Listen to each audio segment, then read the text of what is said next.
Bismillahirrahmanirrahim. Assalamualaikum warahmatullahi wabarakatuh. Alhamdulillahi rabbil alamin. Wabihi nasta'inuhu ala umri dunya waddin. Ashhadu an la ilaha illallah wahdahu la syarika lah. Wa ashhadu anna Muhammadan abduhu wa rasuluh. Allahumma salli ala Muhammadin wa ala alihi wa sahbihi wattabi'ina lahum bi ihsanin ila yaumiddin, summa amma ba'd.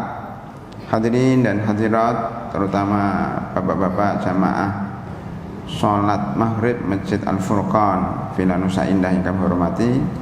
Alhamdulillah pada sore hari ini Ahad keempat di bulan Oktober, di pertengahan bulan Rabiul Awal 1443, kita alhamdulillah dipertemukan Allah Subhanahu wa taala kembali setelah beberapa tahun lamanya kita berpisah. Berpisah karena Allah dan bertemu karena Allah. Kita bertemu untuk melanjutkan kajian kita yang sempat terputus karena Covid-19, dan alhamdulillah kita termasuk orang-orang yang dipilih oleh Allah Subhanahu wa taala untuk tetap sehat, tetap bisa melaksanakan ibadah di bumi ini, menambah pundi-pundi pahala dan menambah amal soleh. Ini salah satu keutamaan orang yang panjang umurnya. Betapa banyak saudara-saudara kita yang dipanggil duluan, bukan hanya jamaah tapi para ustadz, itu juga dipanggil oleh Allah Subhanahu wa taala untuk mempertanggungjawabkan seluruh apa yang pernah dilaksanakan. Mudah-mudahan mereka semuanya diterima amalnya di sisi Allah Subhanahu wa taala dan diampuni segala dosanya. Amin ya rabbal alamin. Dan kita yang diberikan rezeki hidup ini, Allahumma jalil hayata ziyadatan lana fi kulli khair waj'alil mauta rahatan lana min kulli syarr. Ya Allah, jadikan hidup ini sebagai tambahan amal soleh, tambahan kebaikan. Karena setiap hari kita bertambah kebaikan, setiap pekan kita bertambah kebaikan, akan mengungguli insya Allah orang-orang yang sudah meninggal dunia. Karena orang yang sudah meninggal dunia sudah tidak bisa beramal, kita masih bisa beramal. Maka marilah kita berlomba-lomba mengejar ketinggalan kita selama ini sebelum datang ajal menjemput kita. Allah telah memberikan kesempatan kepada kita, kita perbaiki, kita gunakan kesempatan sebaik-baiknya. Terutama juga melaksanakan sholat berjamaah di masjid. Shopnya sudah rapat, tetapi tanda kakinya belum dilepas. Padahal di Mekah sudah dilepas, perlu dilepas, kemudian di video diviralkan. Masjid Al-Furqan sudah melepas tanda telapak kaki, sudah rapat tapi belum dipasang karpet. Mungkin biar seperti ini, biar bersih terus.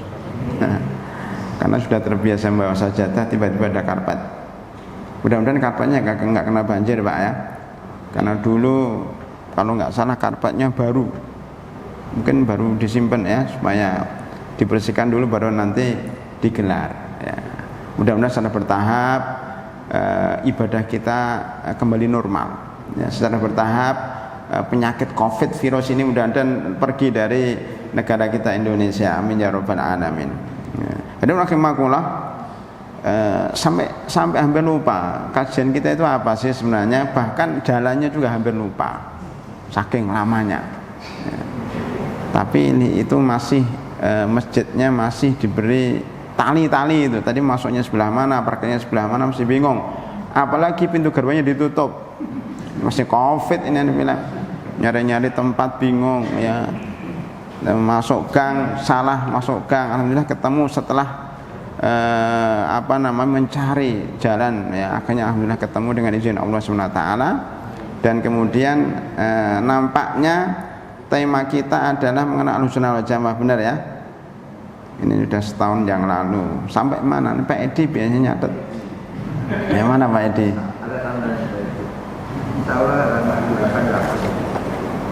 88 ya. Oh, karakteristik kedua. Kalau nggak salah balapan pernah saya sampaikan juga ini. Jadi kita itu membahas buku mengenal Ahlussunnah wal Jamaah, ya, pengertian Ahlus Sunnah itu apa, pengertian jamaah itu apa, sudah kita bahas, ya, makna jamaah ada 5. Jamaah adalah para sahabat, jamaah adalah para ulama secara umum, jamaah adalah ulama mujtahid atau ulama fikih, jamaah adalah pemerintahan yang sah, pemimpin umat Islam yang dibaiat dan ditaatin. 4 makna jamaah dalam bidang ilmiah, 1 makna jamaah dalam bidang politik, ya. Kemudian kita sudah membahas juga nama-nama Ahlussunnah wal Jamaah, ya. Ada Ahlul Hadis, ya. Ada Salafus Saleh, ada Ta'ifah Mansurah, ada Firqah Najiyah, ada Ahlul Athar, ada Al-Ghuraba, ya. Kita juga sudah membahas sejak Ahlussunnah wal Jamaah, ya, sejak Ibnu Abbas radhiyallahu anhu, beliau mengatakan dalam menafsirkan surat Ali Imran bahwa itu adalah Ahlus Sunnah wal Jamaah, ya. Kemudian kita sudah menyampaikan juga tingkatan Ahlus Sunnah wal Jamaah, ada yang sabiqun bil khairat, ada yang muqtasid, ada zalimun li nafsi dalam surat Fatir dan dalam surat Al-Waqiah. Kemudian bab ke-6, ya, karakteristik atau sifat-sifat Ahlus Sunnah wal Jamaah. Yang pertama adalah, ya, bersungguh-sungguh di dalam mempelajari Al-Quran, ya, bacaannya, tajwidnya, tafsirnya, ya, tadaburnya dan pengamalannya. Maka saya mulai melihat video-video yang lalu, ternyata saya dapatkan perbedaan antara tilawah dan qiraah. Ini saya tebak mungkin ini karakteristik yang pertama, ya. Karena disebutkan dalam buku ini bahwa tilawatul Quran dengan qiraatul Quran berbeda. Kalau qiraatul Quran sekedar membaca, kalau tilawah itu membaca dan mengikuti bacaan, dengan bacaan yang berikutnya. Makanya saya membaca Al-Quran, khatam, meneruskan kembali. Saya membaca Al-Quran 1 juz, diteruskan juz kedua, juz ketiga sampai seterusnya. Ini namanya tilawah. Mana tilawah kedua adalah membaca Al-Quran dan diikuti dengan amal. Setelah membaca langsung diamalkan, itu namanya tilawah. Sedang qiraah membaca biasa. Ini yang saya lihat dari video 2 tahun yang lalu. Alhamdulillah ada manfaatnya juga, rekaman-rekaman itu, sehingga kita bisa melihat dokumen-dokumen masa lalu. Itu yang saya ingat. Maka perkiraannya sampai sini atau lebih dikit.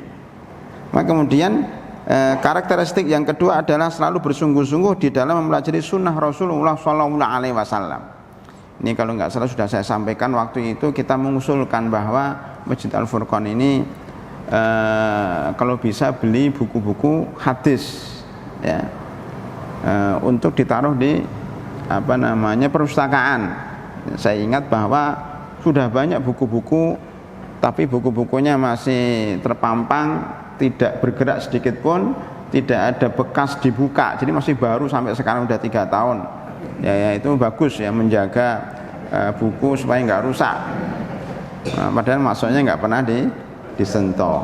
Ya, kalau ada buku kok masih bagus, itu nggak pernah disentuh. Kalau bukunya sudah lecek, oh berarti sering dibuka. Lihat saja nanti buku-buku apakah masih baru atau sudah lecek. Kalau masih baru berarti kita harus evaluasi dan introspeksi. Ternyata kita masih kurang minat membaca. Ini kekurangan zaman milenial, ya, banyak disebutkan membaca medsos, ya, dari Facebook, Twitter, ya, Instagram, kemudian WA yang paling banyak, ya. Ini kita disebutkan dengan itu sehingga lupa buku.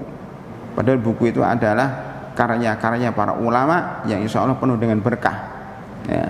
Itu kita harus kembalikan. Oleh karena itu kita sengaja untuk membahas dalam setiap kajian itu buku.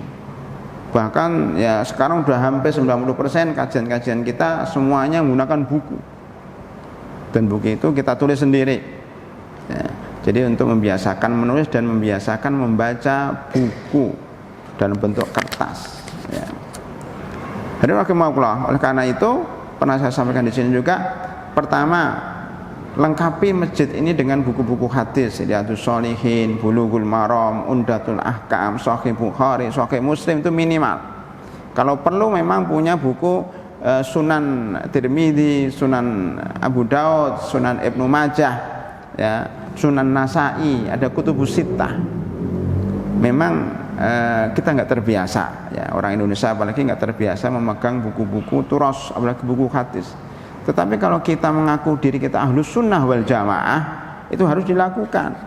Minimal kalau tidak paham bahasa Arab, terjemahannya sudah banyak.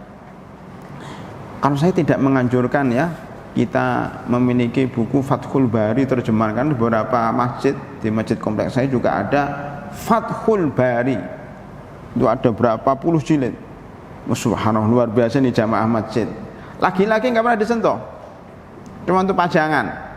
Fathul Bari kan banyak begitu, kemudian tulisannya itu nempel Fathul Bari karena banyak jilidnya gitu. Kenapa nggak disentuh? Karena susah, Pak. Itu Fathul Bari itu ada sarah Sahih Bukhari yang paling panjang dan yang paling bagus sampai sekarang, mungkin sampai hari kiamat.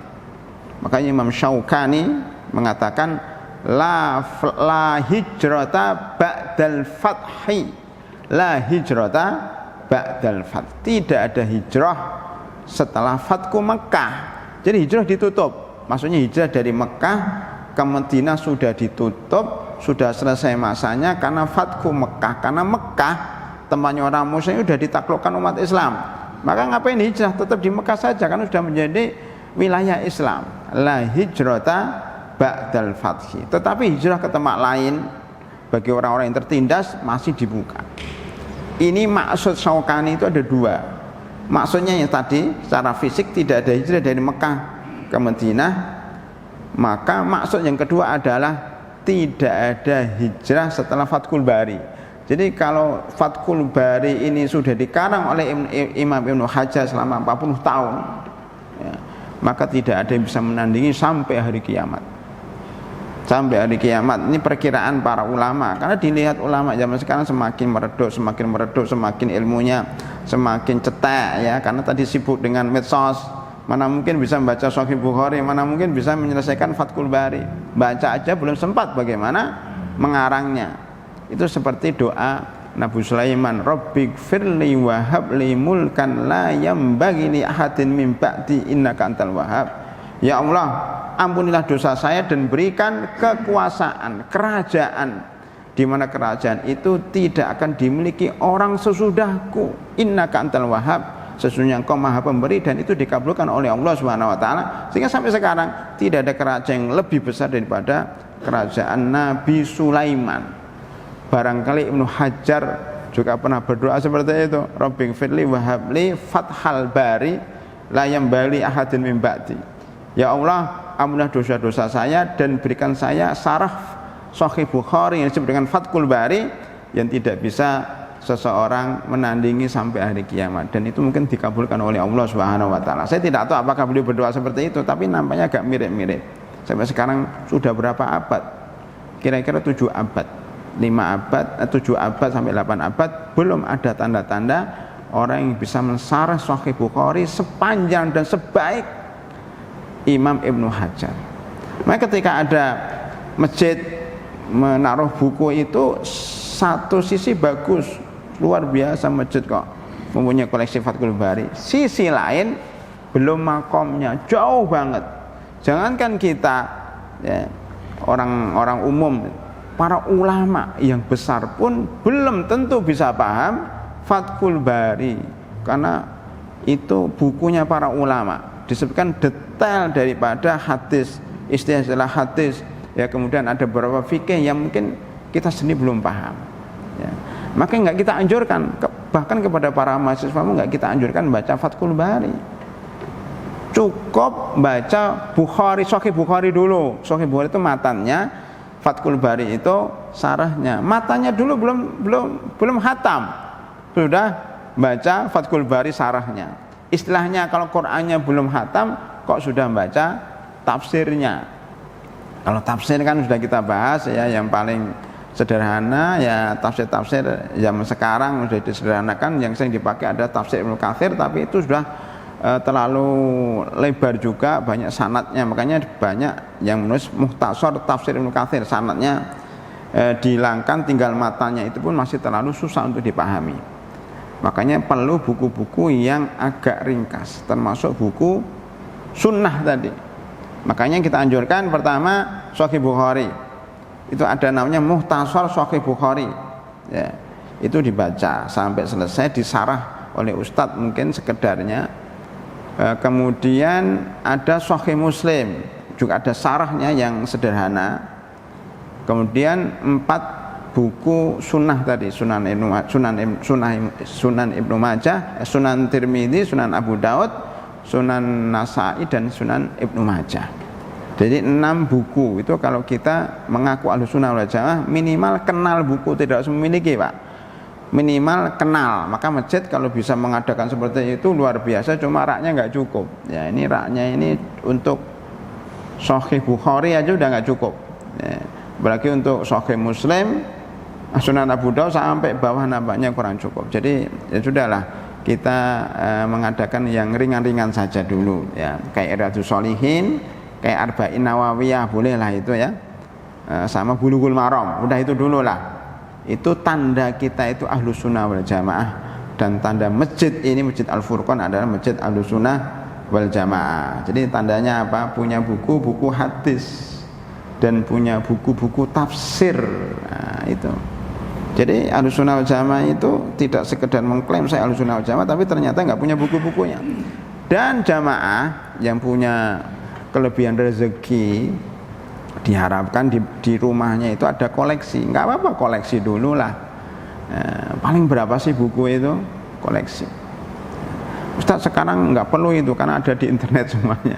Ya di internet sendiri itu, kalau kita lihat internet itu kalau di safar, ketika di mobil, ketika di pesawat, ketika di luar kota, kalau di rumah minimal ada terjemahan. Koleksi buku tafsir, koleksi buku Kutubus Sittah, terjemahannya tidak apa-apa. Kalau kita nggak sempat, minimal anak kita. Memang agak repot para hadirin kalau kita punya buku banyak, itu ngerawatnya, belum lemarinya, belum bersihkannya, belum kalau kena banjir. Rumah saya juga kena banjir, itu bukunya basah semuanya. Udah nggak apa-apa, khair insya Allah. Itu buku-buku yang paling bawah banjir. Minimal koleksi ya, sekali-kali dibuka. Makanya kita beli yang terjemahannya ya, di mana dia anjurkan beli yang terjemahannya. Itu para hadirin rahimakumullah, pembahasan kita waktu itu saya ingat banget. Makanya kenapa saya katakan ingat, karena membahas itu rak buku yang tidak pernah dibuka itu teringat sekali. Padahal sudah 2 tahun ya. Baik hadirin rahimakumullah, kata Pak Edi tadi halaman 88 Pak, sudah Pak ya, terakhir itu ya kalau nggak salah. Nah kemudian saya bacakan hadis yang berhubungan dengan sunnah ya, dan menghafal hadis dari Abdullah bin Mas'ud radhiyallahu anhu, bahwasanya Rasulullah sallallahu alaihi wasallam bersabda, naddarallahu imra'an sami'a maqalati, semoga Allah memberikan cahaya di wajah, wujuhi yauma idzin nadhirah ila rabbiha nadhirah, wajah pada waktu itu, pada hari kiamat itu berseri-seri. Nadhirah pakai dhat ya. Kemudian ila rabbiha nadhirah, melihat wajah Allah. Nadhirah dha, yaitu melihat. Di sini pakai dhat, nadzarallahu, Allah memutihkan, memberikan cahaya untuk wajah orang yang mendengar hadisku. Jadi hanya mendengar saja, wajahnya diputihkan, dicerahkan, ada cahaya. Jadi kalau kita kepingin cahaya kita, kepingin wajah kita ada cahayanya, banyaklah mendengar hadis-hadis Rasulullah SAW. Tidak apa-apa Pak, kita bacakan Riyadhus Shalihin atau Arba'in Nawawiyah atau Bulughul Maram setiap habis sholat, tidak masalah ya, satu hadis ya. Mungkin kalau bosan ya satu sholat aja, satu hari satu sholat gitu. Ba'dal maghrib kalau nggak ada kajian bacakan. Kalau nunggu seminggu lagi lama Pak, cuma satu hadis saja, menunggu hari Sabtu dan hari ahad, kan bisa dibacakan. Karena kalau nggak begitu, masyarakat tuh nggak dengar hadis, dengarnya musik, dengarnya apalah ya. Maka perdengarkan hadis-hadis kepada jamaah masjid. Insya Allah lama-lama kan terbiasa. Dibacakan hadisnya, dibacakan artinya, sudah selesai. Hanya 1 menit, 2 menit. Ya. Pun kalau kita kepengen berdakwah kepada sunnah, sebarkan lewat WA. Kan ada sekarang one day one hadis. Kan ada one day one juz odoj. Ini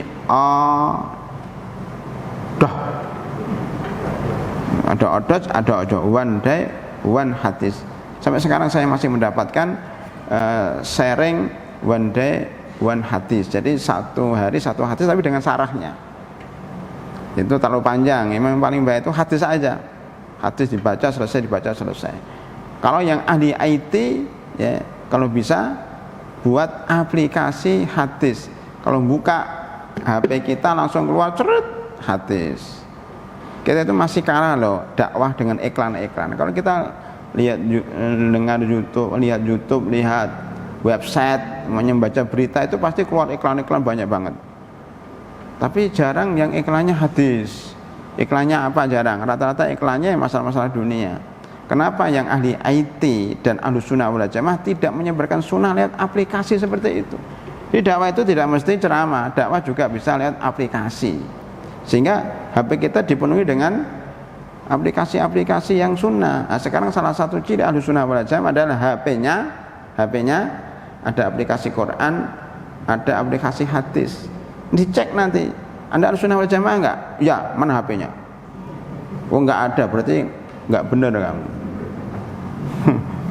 Sekarang itu banyak ngecek. Kamu masuk mall harus ada aplikasi vaksin. Masuk Masjid Al-Furqan, mana HP-nya? Aplikasi Ahlussunnah wal Jamaah. Ada enggak Quran? Minimal Quran lah. Masuk HP-nya enggak ada Android, enggak ada Qurannya, itu kan maksud saya keterlaluan lah. Ya, minimal Quran ada. Jadi waktu menunggu, waktu ya kosong, bisa membaca Al-Quran, minimal menghafal nomor surat. Ya, surat nomor 1 surat Al-Fatihah. Ya, nomor 2 surat Al-Baqarah, nomor 3 surat Ali Imran, nomor 4 surat An-Nisa, nomor 5 surat Al-Maidah, nomor 6 surat Al-An'am, nomor 7 surat Al-A'raf, nomor 8 surat Al-Anfal, nomor 9 surat Taubah, nomor 10 surat Yunus dan maknanya. Nah, nanti mungkin kalau perlu sih, kalau nguji Ahlussunnah Jamaah bulan depan satu-satu itu menghafal. Nomor surat ini saya wajibkan pada santri saya. Pokoknya kamu harus hafal 1 sampai 114. Susah Ustaz menghafalnya. Kalau susah dicicil. 1 hari 3 lah. Bisa enggak Bapak menghafal Al-Fatihah, Al-Baqarah, Ali Imran, Al-Fatihah, Al-Baqarah, Ali Imran, Al-Fatihah. Bisa kan, mudah kan? Al-Fatihah, Al-Baqarah, Ali Imran sehari. Udah diulangi 10 kali. Habis itu baru An-Nisa, Al-Maidah, Al-An'am. Besok lagi tambah 1 lagi, Al-A'raf, Al-Anfal, At-Taubah sama Yunus. Nah, begitu seterusnya sampai nomor 20, sampai nomor 30, sampai nomor 50, sampai nomor 114. Kalau udah ngelotok nanti diuji. Nomor 1 apa, nomor 10 apa, nomor 20 apa, lipatan gitu. Nomor 30, nomor 40, nomor 50, nomor sampai nomor 100. Begitu caranya untuk menghafal. Minimal itulah yang bisa kita kerjakan di waktu kosong, menghafal urutan surat. Kalau ada aplikasi di HP-nya. Jadi enggak WA melulu, enggak Instagram melulu, enggak Facebook melulu. Tapi kadang-kadang Al-Qur'an, bahkan mestinya Al-Qur'an awal ya. Kemudian ada aplikasi hadis ya.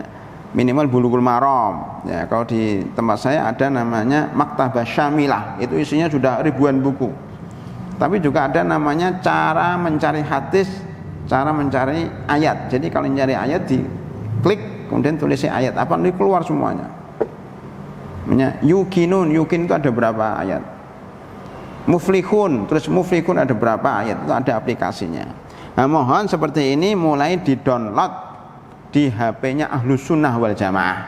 Maka kalau perlu jualan HP Ahlussunnah wal Jamaah. Lalu sekarang itu ada loh Pak, saya punya teman itu ahli IT, itu menjual laptop ya, tapi sudah penuh dengan aplikasi buku-buku, namanya Maktabah Kubro. Ini teman, bahkan murid saya itu subhanallah sudah ditawarkan ke perguruan tinggi dan sambutannya luar biasa. Ya, jadi beli laptop langsung isinya buku semuanya, tinggal klik-klik aja ingin buku apa ya tadi. Kalau kita nggak mau beli buku-buku yang ribet tadi, yang bentuknya fisik, beli laptop itu paling harganya berapa juta ya, paling 3 sampai 5 juta sudah semua buku di situ berbahasa Indonesia, terjemahan. Nah itu namanya Maktabah Kubro. Jadi gambar laptopnya itu kalau dibuka itu sudah rak buku. Tinggal klik ini, klik ini, klik ini. Itu lebih praktis kan? Kalau tidak mau beli buku, beli rak macam-macam, beli itu minimal. Nah, itu Ahlussunnah wal Jamaah harus punya itu laptop seperti itu. Nah, laptop mungkin susah dibakar pakai HP Ahlussunnah wal Jamaah. Isinya cuma Quran Sunnah, syarah hadis, ya nggak ada WA-nya. Itu para hadirin, zaman sekarang itu berdakwah harus variasi ya, jangan berdakwah konvensional ya, itu ketinggalan zaman kita. Saya ulangi hadisnya, nadharallahu imra'an sami'a maqalati, Allah itu akan memberikan cahaya pada wajahnya ketika dia mendengar maqalati, sabdaku, mendengar. Satu, fa'au'aha atau fawa'aha, kemudian dihafal atau dipahami. Wa'a itu ditaruh, kayak ada air ini kan, ini saya bukan mau minum kan masih panas ya, berikan contoh saja ya, bahwa wa'a itu kayak gelas. Jadi ini minuman jahe campur susu ini ya, ini ditaruh di wi'a, di inak, di gelas, sehingga jahenya itu tidak tumpah dan masih di sini dalam keadaan hangat. Nah, itu makanya hadis kalau kita dengar, kita tampung dalam otak kita sehingga hadis itu tidak tercecer dan kita hafal. Itu namanya wa'a, wi'a ya. Makanya kalau kita memahami, sesungguhnya Allah akan memberikan cahaya di wajah orang yang mendengar hadisku, sabdaku, kemudian dipahami, dimasukkan dalam otaknya, fawa'aha ya, ditaruh di otaknya, wa hafidhaha, dan dihafal. Berarti wa'a itu memahami, kemudian kalau bisa lagi dihafal. Alhamdulillah kita sudah sering ya hadir di lomba hadis Quran, hafalan Quran dan hadis tingkat nasional dan Asia Tenggara. Sudah sampai 12 kali mungkin ya. Kami di Amanah itu menjadi salah satu juri hafalan hadis ya. Itu subhanallah yang luar biasa, hadiahnya nomor 1 sampai 40-an juta ya. Kemudian bisa haji ya, bisa haji gratis.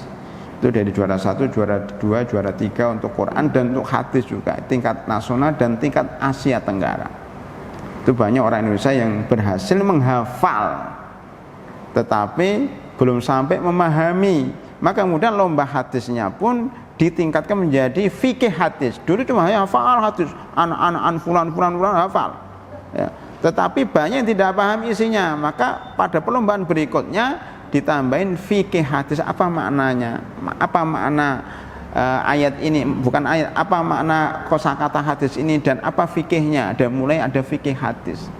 Jadi fawa'ah itu memahami, wa hafidhaha dihafal. Jadi menghafal itu kalau bisa setelah memahami ya. Wa ballaghaha, setelah paham menghafal disampaikan. Ballighu anni walau ayat, maksudnya ada 2, balighu anni walau hadis, sampaikan apa yang dariku walaupun 1 ayat atau 1 hadis. Ini kelihatannya sederhana Pak ya, tapi kadang-kadang kita ya karena dianggap sudah sering ke masjid, akhirnya tidak ada motivasi untuk menyampaikan 1 hadis kepada orang. Saya teringat dengan ulama dulu, ketika belajar hadis mereka mau menghafal. Gimana cara menghafalnya? Dia pergi ke pasar. Kalau sekarang pasar pocong. Pasar pocong ya benar ya? Pasar pocong. Itu langsung menggunakan kayak meja gini, naik di atasnya, kemudian dia mulai menghafal hadis di depan orang yang lalu lalang. Orang bilang ini ngapain ini ceramah di pasar, siapa yang dengar? Nggak ada urusan, dia maunya nggak ceramah, dia maunya menghafal hadis didengar orang banyak. Itu luar biasa Pak. Bapak kalau mau baca menghafal ayat ya pura-pura jadi imam, pura-pura ya, supaya hafal. Kalau ingin hafal hadis diteriak-teriakin di pasar, di tepi jalan ya. Itu dulu para ulama cara menghafalnya begitu ya. Pokoknya sampaikan kepada orang. Ya kalau kita punya anak pulang dari sini sampaikan, nah tadi saya mendengar satu hadis ya diriwayatkan oleh Abdullah bin Mas'ud radhiyallahu anhu bahwasanya Rasulullah SAW bersabda, kalau nggak hafal bahasa Arabnya pakai bahasa Indonesia, nadzarallahu imra'an sami'a maqalati fawa'aha wa khafidaha wa balaghaha. Ini saya nyampaikan sendiri, lama-lama hafal padahal sebelumnya nggak hafal. Fa wa balaghaha farubba hamini fikhin ilaman huwa afqahu minhu. Dan kadang-kadang orang yang hafal itu nyampaikan kepada orang yang lebih paham. Maksudnya bahwa kadang-kadang yang nyampaikan itu tidak lebih paham daripada yang disampaikan. Maksudnya yang mendapatkan hadis itu. Karena dia cuma hafalan saja. Artinya pada hadirin rahimakumullah, ini hadis memberikan motivasi kepada kita untuk mendengar hadis, memahami dan menyampaikan kepada siapa saja. Jadi menjadi kewajiban kita Pak, setelah mendengar kajian ini sampaikan ke anak kita, ke istri kita. Kalau nggak disampaikan kepada orang lain hilang Pak. Ini kunci ilmu itu di situ Pak. Ilmu itu akan masuk ke dalam diri kita, dalam dada kita, dalam pikiran ini kalau kita sampaikan ke orang lain. Dulu saya waktu di Unaizah itu selatan Riyadh ya, ada di sana ada Syekh Shalih Utsaimin. Beliau itu kenapa jadi ulama kali berdunia sampai ilmunya luar biasa itu karena sejak lama puluhan tahun mengajar di masjid itu. Dia mengajar beliau semua, nggak kayak Masjid Al-Furqan gantian gitu. Jadwal bulan minggu pertama Ustadz Fulan, minggu kedua Ustadz Fulan, enggak. Kuliah subuh Ustadz Fulan, kuliah maghrib enggak. Mau minggu pertama, minggu kedua, minggu ketiga, empat beliau semua. Khutbah Jumat setahun beliau semuanya. Ya memang begitu zaman dulu ya. Jadi satu masjid itu satu syekh. Ya dia khotibnya, ya imamnya, ya kajiannya, mungkin jamaah bosan ya. Tapi begitulah ulama dulu. Bahkan saya pernah ngikut di situ. Jadi saudara sholat subuh sama beliau, ada kuliah subuh ya. Kemudian nanti kalau nggak salah duhur asar sebelum duhur itu ada jam 8 kajian sama beliau. Kajiannya 5 buku. Dari jam 8 sampai jam 9 satu buku, namanya buku hadis. Ini jam 9 sampai jam 10 buku tafsir. Nanti jam 10 sampai jam 11 buku fikih. Ya 5 buku. Beliau semua yang ngajar. Ya. Kemudian nanti pada asar membaca Bulughul Maram. Coba bayangkan, dan itu sudah dilakukan puluhan tahun lamanya. Makanya yang ngelotok lah. Tiap hari itu diulangi lagi. Bukunya nggak ganti-ganti, ya itu aja sampai ngelotok. Nah itu memang cara belajar, cara menghafal itu banyak diulangin. Termasuk menghafal Quran itu banyak pengulangan, tidak ada cara yang lebih efektif kecuali murojaah, banyak pengulangan. Termasuk ilmu banyak pengulangan. Rasulullah SAW sendiri kalau menyampaikan suatu ilmu diulangi 3 kali sampai para pendengarnya hafal ya. Makanya itu didukung dengan cara apa? Kita nyampaikan kepada orang lain. Jadi saya mohon supaya hadis ini bisa dihafal dan dipahami, sampaikan nanti kita punya masing-masing dari jamaah punya komitmen pribadi. Setiap saya dapat kajian saya tulis sebisa mungkin atau saya hafal maknanya dan saya sampaikan kepada ahli saya, kepada istri dan anak saya di rumah. Jadi pulang dari masjid sebelum salaman sama anak-anaknya, sini saya menyampaikan satu hadis. Oh saya nggak mau dengar, harus dengar, dipaksa lah. Ya. Apa hadisnya? Dari Abdullah bin Mas'ud radhiyallahu anhu. Bahwasanya Rasulullah sallallahu alaihi wasallam bersabda, Allah akan memberikan wajah yang ceria, cahaya pada wajah orang yang mau mendengar hadisku, kemudian dipahami, dihafalnya, dan disampaikan kepada orang lain. Betapa banyak orang yang menyampaikan hadis itu disampaikan kepada orang yang lebih pintar daripadanya. Itu isi hadisnya dalam bahasa Indonesianya. Kalau bahasa Arabnya, nadzarallahu imra'an sami'a maqalati fawa'aha wa hafidhaha wa balaghaha farubba hamili fikhin ila man huwa afqahu minhu. Langsung hafal kan? Padahal tadi nggak menghafal, saya ulang-ulang terus, sengaja saya ngajar sambil menghafal, Pak. Bapak nggak tahu ya, saya sambil menghafal. Ya, hadis riwayat Imam Ahmad, Tirmidzi dan Ibnu Majah. Hadis riwayat Imam Ahmad, Tirmidzi dan Ibnu Majah. Alhamdulillah satu hadis. Mudah-mudahan kita termasuk orang-orang yang berada dalam hadis ini. Berkata Ibnu Qayyim di dalam Miftah Darus Sa'adah, jika seandainya tidak ada keutamaan menuntut ilmu hadis kecuali hadis ini, maka cukuplah ia sebagai kemuliaan. Jika tidak ada manfaat mendengar hadis atau mempelajari hadis kecuali hadis ini, maka sudah cukup menjadi kemuliaan. Bahkan kata-kata Ibnu Qayyim pun bisa kita hafal dalam kitab Miftah Darus Sa'adah, bahkan bukunya bisa kita hafal. Qala Ibnu Qayyim fi kitabi Miftah Darus Sa'adah. Tapi halamannya nggak perlu dihafal ya. Halamannya ada Pak, halaman 1 275. Bapak kalau menghafal halaman silakan. Halaman 1 275. Tapi itu nggak perlu banget lah ya. Tapi kalau ayat berapa, surat keberapa perlu ya. Jika seandainya tidak ada keutamaan menuntut ilmu hadis, tidak ada keutamaan mempelajari hadis kecuali hadis ini, maka sudah cukup menjadi kemuliaan ya. Karena Nabi Muhammad SAW mendoakan kepada orang yang mendengar sabdanya. Jadi Rasulullah itu mendoakan orang yang mendengar sabdanya. Bapak cukup mendengar saja, seandainya nggak paham cukup mendengar. Maka tadi marilah kita wa ta'awanu 'alal birri wa taqwa, DKM, yang akan dapat pahala kalau membuat suatu acara, bukan acara ya, pembacaan hadis setiap habis sholat.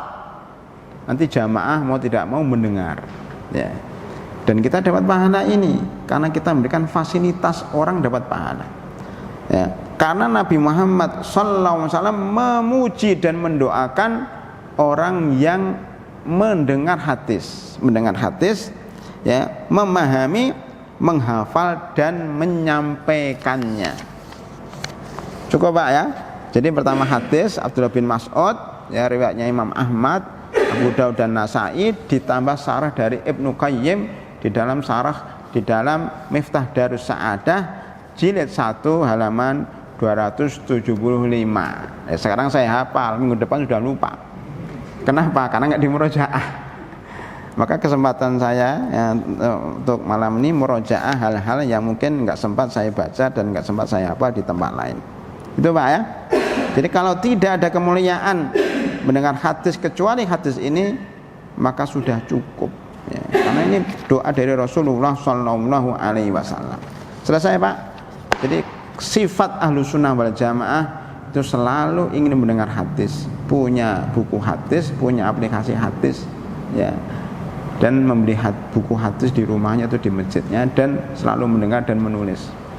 Maka dikatakan ahli hadis itu pahalanya lebih banyak. Kenapa? Karena selalu berselawat kepada Rasulullah Sallallahu Alaihi Wasallam. Qala Rasulullah Sallallahu Alaihi Wasallam. Hadis kedua, qala Rasulullah Sallallahu Alaihi Wasallam. Qala Rasulullah Sallallahu Alaihi Wasallam. Karena orang yang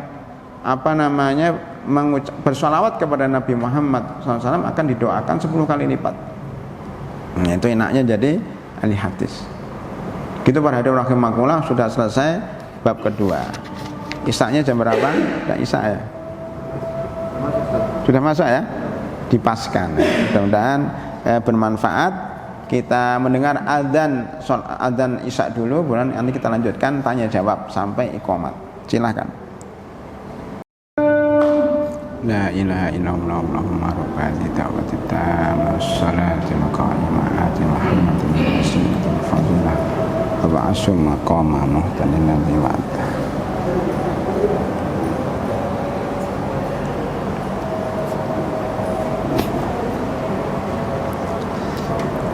Baik para hadirin, sampai iqamat berapa menit ya?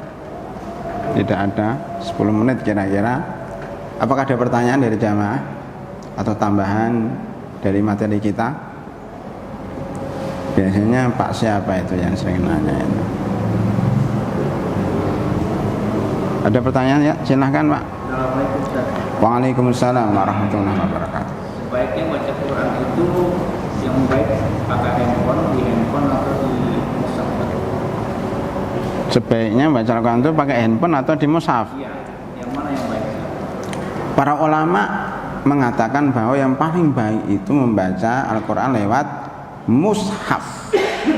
Bahkan Imam Syafi'i dan ulama lainnya mengatakan walaupun sudah hafal Al-Quran, sebaiknya ya sekali-kali melihat mushaf, karena melihat mushaf itu ibadah. Melihat mushaf itu ibadah. Makanya dianjurkan membaca lewat mushaf pakai yang kertas itu, Pak. Ini para ulama zaman dahulu sudah mengatakan seperti itu. Terbukti zaman sekarang teknologi semakin maju, ada aplikasi Android ya, aplikasi Al-Quran di HP Android, ternyata Pak beda, Pak. Beda hukumnya, beda rasanya, beda suasananya. Ya. Membaca lewat HP itu pertama butuh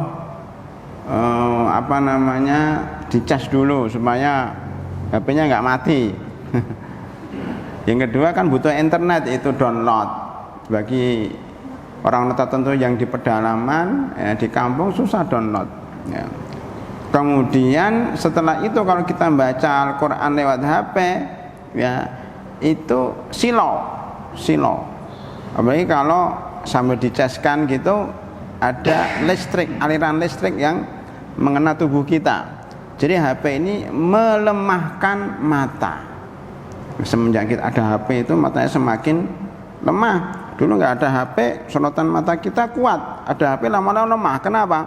Karena terus terkena radiasi. Bukan hanya mata, tubuh kita juga melemah. Ya, sel-selnya banyak rusak karena radiasi listrik. Makanya belilah HP yang radiasinya agak rendah, ada seperti itu ya. Itu satu. Yang kedua, bahwa Android ini tidak dihukumi mushaf ya. Karena umumnya wanita haid itu tidak dibolehkan menurut mayoritas ulama, walaupun hadis-hadisnya dhaif, tapi menurut mayoritas ulama tidak dibolehkan membaca Al-Quran dengan memegang mushaf. Bagi mushaf yang tidak ada terjemahan, mushaf ada dua, Pak. Mushaf asli dan mushaf terjemah. Yang paling afdal kita membaca lihat mushaf asli yang tidak ada terjemahannya. Itu lebih berkahnya itu lebih mantap. Kalau sudah ada terjemahannya berkurang keberkahannya. Tetapi tidak apa-apa, terjemahan itu untuk memudahkan kita di dalam memahami. Jadi kalau mencari keberkahan itu membaca Al-Quran tanpa terjemahan. Kalau ingin mencari artinya, ya buka Al-Quran terjemah. Betul, Pak. Kalau ingin nyari artinya, buka Al-Quran terjemah. Kalau kepingin paham lagi, buku tafsir. Nah, buku tafsir dan Al-Quran terjemah sudah kurang kualitasnya, makanya sebagian ulama membolehkan orang yang tidak suci untuk memegang buku Al-Quran terjemah atau bahkan tafsir. Orang haid itu boleh memegang tafsir karena dia bukan Al-Quran, sudah buku tafsir. Tafsir itu kan ada tulisan dari manusia. Begitu, Pak, runtutannya. Apalagi kalau HP, lebih lagi ini elektronik, ini barang elektronik, besi. Jadi orang haid pun kadang-kadang dibolehkan, bahkan sebagian orang membolehkan. Apalagi kalau Pak HP-nya pakai pena, itu pen. Itu jadi tangannya itu nggak menyentuh tulisan Al-Quran. Makanya kalau wanita haid yang terpaksa megang Al-Quran karena dia mahasiswi atau santriwati yang kepingin menyetor atau ujian, dia harus pakai sarung tangan supaya tangannya nggak langsung menyentuh hurufnya. Ya, maka dia megang ujungnya. Maunya Al-Qur'annya di sini, dia pegang ujungnya pakai sapu tangan. Sapu tangan ya, kaos tangan, bukan sapu tangan. Kaos tangan. Ya. Itu, Pak. Makanya pertama disunahkan baca Al-Quran. Kalau tidak pas musafir kayak di masjid seperti ini, maka dianjurkan baca Al-Quran. Cuma masalahnya kan Al-Qurannya di mana? Di sini nggak ada. Di mana, Pak? Itu atas ya. Cuma ya kan tidurnya di sini gimana? Di sini nggak ada. Paling dikit sana. Masalahnya kalau Jumatan, kalau jamaah kan orang duduk di sini nggak bisa susah, ya kan? Yang duduk sana nggak bisa susah. Harus ngelewatin orang banyak. Ya kadang-kadang itulah yang membuat kadang-kadang wah ribet banget, udah pakai HP aja. Jadi kadang-kadang dilihat maslahatnya. Kalau pas sendirian tidak melangkai pundaknya jamaah, maka pegang Al-Quran mushaf. Tapi kalau dalam keadaan jamaah banyak, ya sudah pakai HP nggak apa-apa. Itu, Pak. Jadi ada tingkat-tingkatannya dilihat dari kondisinya. Kalau di rumah sebaiknya pakai mushaf walaupun ada HP. HP ini hanya sekedar menolong kita ketika di mobil, di pesawat, di perjalanan, bukanlah HP untuk membawa. Karena begini, ada orang yang karena memahami salah, megang Al-Quran itu berpahala, yang membaca mushaf itu berpahala, dia dibawa kemana-mana. Saya tidak menganjurkan. Kenapa? Karena naruhnya di mana coba? Karena naruhnya sembarang tempat, naruhnya di samping tempat duduk di mobil, kadang duduk juga taruh di mana. Jadi justru tidak memuliakan Al-Quran, karena Al-Quran sembarang tempat. Bahkan kadang-kadang kalau mau toilet taruh di mana. Makanya sebaiknya kalau dalam perjalanan tidak perlu bawa mushaf. Ya, bolehlah kalau bawa yang kecil. Yang kecil pun kadang repot. Kita mau apa-apa masuk kamar mandi atau kita mungkin di tempat yang tidak layak, Al-Quran ada di kantong kita. Maka Android ini sebagai satu pilihan ketika kita melakukan perjalanan dan masuk di tempat-tempat yang kemudian tidak pas untuk membaca Al-Quran. Saya kira itu ya. Jadi ada tingkatannya, ada kondisinya masing-masing. Yang penting motivasi untuk menghafal, membaca, menghafal dan memahami itu harus ada. Minimal, Pak, hafalah ayat-ayat tertentu atau juz amma, sehingga kita nggak bawa HP, nggak bawa mushaf, bisa murojaah, bisa menghafal di luar kepala ayat-ayat pendek. Wallahu a'lam bishawab. Ada lagi atau sudah waktunya qomat? Mana sih? 2 menit lagi, masih ada 2 menit, kita manfaatkan. Ada satu pertanyaan lagi? Ada nggak, Pak? Ya silahkan. Saya mengalami satu keadaan yang menurut saya tidak wajar, Pak Ustaz. Pada waktu sholat kan sudah mulai rata. Ini saya memberi jarak pada orang usia sebelah saya yang ada sedikit luasan ruang gerak. Di sebelah kiri terlalu rapat dengan saya. Nah pada saat sujud, jatah tangannya dia ke sejadah saya, Pak Ustaz. Gimana dia Ustaz? Dari situ sampai mengatur itu diambil dia terus. Kalau aku saya dulu, Pak Ustaz. Jadi rahimakumullah, sajadah itu bukan batasan kita sholat. Sajadah itu setahu saya tidak ada pada zaman Nabi Muhammad SAW, ya, karena dulu pakai tanah dan sholatnya langsung di atas tanah. Cuman sajadah dibolehkan. Sajadah itu seperti karpet, ya, boleh dipakai, boleh tidak. Seandainya dipakai, carilah sajadah yang pas tubuh kita. Ada yang bawa sajadah lebar banget, kayak gini nih, kan langsung dia itu, pokoknya kakinya itu ya sepanjang sajadah dia, nggak boleh orang injek. Itu tidak ada.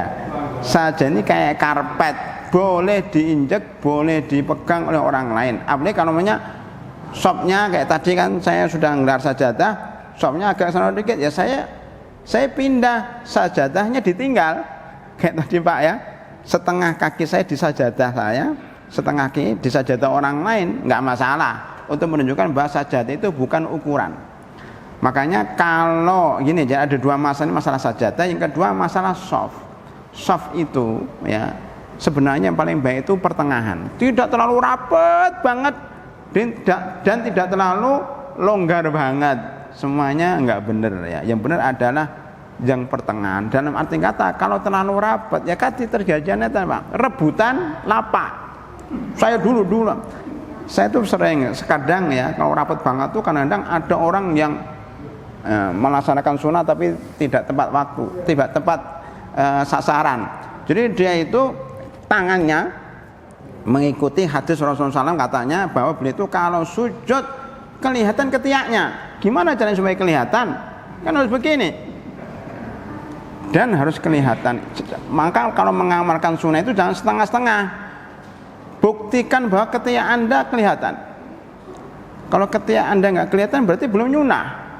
Supaya ketiak kelihatan pakai baju yang longgar.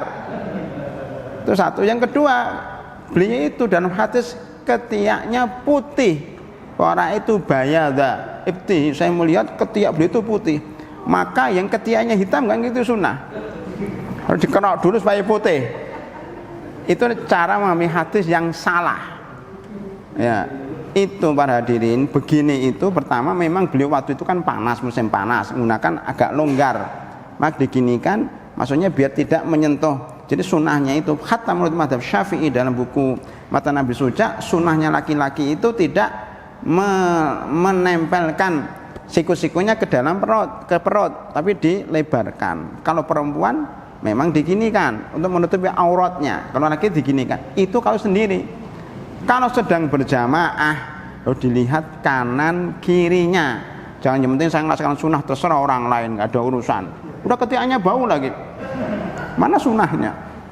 Nyikut orang, akhirnya orang malas itu. Nah, itu nggak boleh. Makanya dalam keadaan berjamaah ya disesuaikanlah. Ya dengan sampingnya jangan sampai kita mengganggu ya jamaah yang lain. Maka tidak perlu tadi rebutan itu nggak perlu, karena masing-masing sudah punya tempatnya.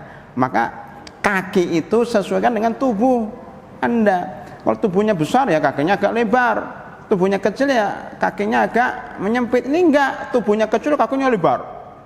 Ya, tubuhnya kecil tapi kakinya melebihi tubuhnya. Ada yang tubuhnya besar, kakinya nyempit. Itu susah bagi yang sampai mau nempelkan gimana kan tuh. Ya Allah ya Rabb. Itu sering terjadi di masyarakat.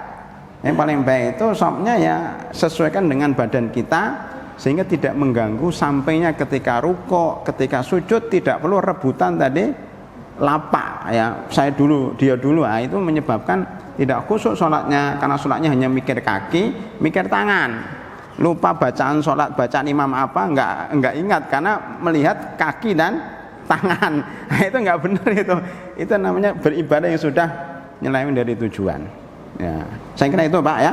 Mohon rapatnya jangan terlalu rapat banget. Berikan space